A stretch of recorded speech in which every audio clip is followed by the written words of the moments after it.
you guys hear what happened with the Assassin's Creed Shadows launch? Ubisoft was moving a couple of things around and making a bunch of different changes, like including a collector's edition strategy guide. Yeah, see, you want that. You want the $40 collector's edition book, which it's actually been discounted, kind of like a lot of other things when it comes to Assassin's Creed release. Yeah, bro, this is not a good sign. Ubisoft, at this rate, might not even make it to their prospective release date for this. February is looking like a long time away for this one. Holy crap, because Ubisoft cancels Assassin's Creed Shadows early access, and that's not all. If Assassin's Creed Shadows had stayed on schedule, it would have released in just under a month. Yeah, November 21st? I thought that was the date when it was supposed to drop, but no. After seeing the failure, well, third consecutive failure this year, they decided to stem the tide and decide, no. The buck stops here. The bleeding stops. We're not having 4 consecutive releases in 2024.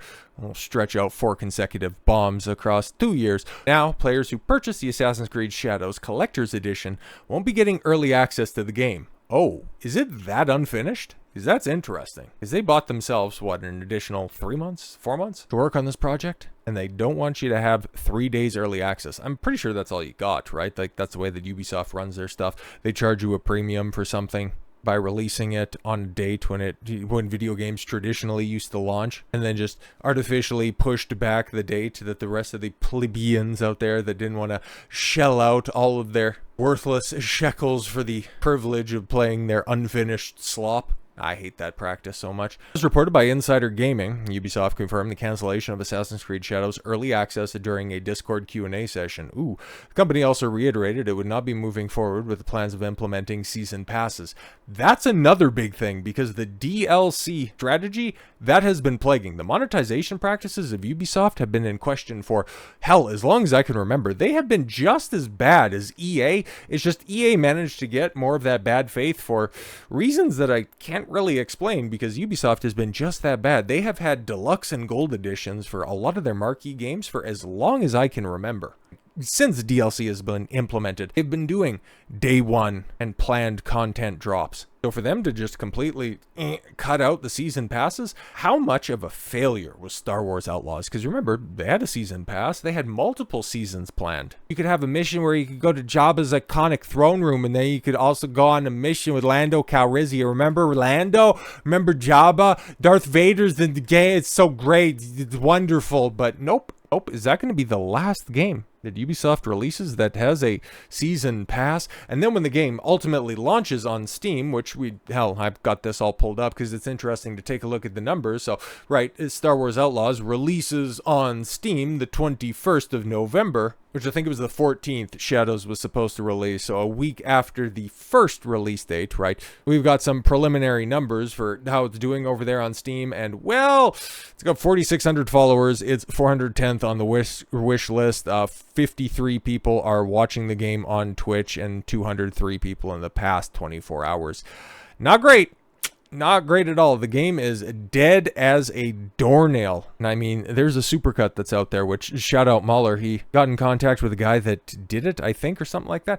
I don't know. He ended up adding to and polishing up that 4-hour-long supercut where Rags, Fringy, Mahler, and Star Wars Theory, and Metal, they also played through the game, and it was funny as hell, just exposing how broken and pathetic that game is. Just, like, even if Ubisoft polishes this turd, okay, for the Steam release, get all the DLC that's going to get thrown in there, they're actually going to make it a playable experience where you're not phasing through walls, or like Theory did on several different occasions, phase through the goddamn floor. You're still inundated with some of the most atrocious dialogue, some of the worst written characters that you are likely to ever see. So no, there's no polishing that turd. Perhaps Ubisoft is taking that personally with Shadows, but I would also imagine that, well, they're cutting season passes, meaning, okay, they're going to go ahead and focus on proper development for this game, which you should have been doing in the time period before you were originally going to release this, which kind of leads me to believe that this was going to be a horrific disaster. And then also, consequently, the price for the Assassin's Creed Shadows Collector's Edition will be dropping $50. $280 to $230. Bro, what the hell? What was in that collector's edition to begin with? Okay, the collector's edition will still come with a steelbook, art book, statue, and more.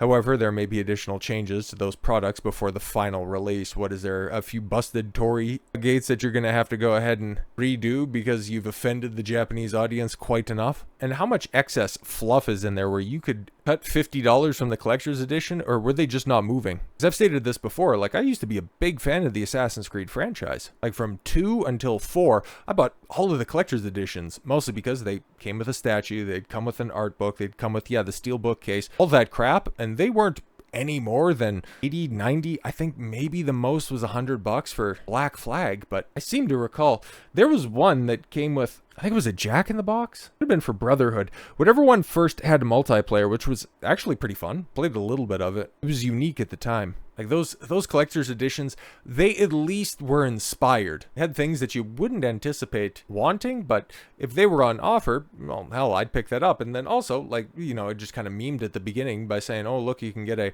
deluxe strategy guide. Like, I would have bought that if I was still picking up Assassin's Creed stuff. Like, I really got to pull out my strategy guides just to show you guys. But yeah, no, I've got all of those big boys right there. And yeah, back when I used to pre-order the stuff at GameStop or EB Games, you would get a discount on strategy guide if you pre-ordered the game at the same time. So yeah, about every year when the Assassin's Creed games were coming out, yeah, I was dropping $150 to pick up the latest and greatest that Ubisoft was putting out there. And yeah, that Ezio trilogy was really good. I like the Altair, the original game. That was fantastic. 3, yeah, that's where the wheels started to fall off. And 4, I know a lot of people like it, but that's where the identity crisis with Assassin's Creed came in. And it's like, oh, it's got ships. It's like, I like pirates. It's just, I wanted to do an assassin game, and I still haven't gone back to it. I hear good things now that Unity's been cleaned up years after the fact, and Syndicate, I actually don't hear anything about that. Then with any of the reboot games, what is that, Origins, Odyssey, and Valhalla, I don't really hear great things about them. But based on these moves right here, I'd imagine there's going to be some deep, deep discounts when the Christmas sales roll around for your different digital storefronts, because if they're willing to cut $50 off of a collector's edition for their marquee release for what would have been 2024, now moving into 2025, you can imagine that, oh yeah, you're going to be quite inspired to turn a profit, to say the least. The report indicates that these late changes may be inspired by the issues Ubisoft has had thus far maintaining historical accuracy and cultural representation. Interesting. That was one of the given reasons the game's delay in a previous report, in addition to the request from Shadow's developer Ubisoft Quebec to have more time to polish the game before its release. Additionally, there has been word that Ubisoft Quebec may be adding a co-op mode in Assassin's Creed Shadows, something that should have been there to begin with, because you want to tout that we have dual protagonists. Oh my god, you can play, it's just 2 different play styles. It's like, why wasn't co-op mode in there? Or was that going to be one of those late stage season pass features that would just roll out at a premium that now they're just going to go ahead and fold in there? But yeah, you can pick that up if you like, February 14th, but that's all right. And like I said, I don't know if Ubisoft is going to make it there, because apparently they're closing down a bunch of their teams. Okay, the Prince of Persia game, The Lost Crown, that came out earlier this year, that people are saying, well, actually, it was pretty good. But here's the thing. In the words of Yves Guillemot, pretty good does not cover it. Okay, mediocre experiences. Gamers want really exceptional products, and they just aren't happy with the mediocre anymore. It's like, yeah, I kind of doubt it, because I take a look at the current model of the Prince of Persia, which I can recall from all the way back in the Atari days. Now, I didn't play it. It's just I'm a bit of a historian when it comes to this stuff. Now, all the way up through the PS2 legacy of the Prince of Persia, just looking like Edgy the Hedgy out there in the Middle East. But now you got the stereotypical black guy haircut that only happens in Hollywood and in entertainment. The 3-inch long dreads and a mohawk. It's like, bro, you seen that in Black Panther, and you thought that was super cool, because now you got people tricked that Wakanda is a real place. Now you try to force that on any vaguely African male. Bro, just stop it. Shit's cringe. It's an actual worse hairstyle than that stupid broccoli hair that all the Zoomer kids have.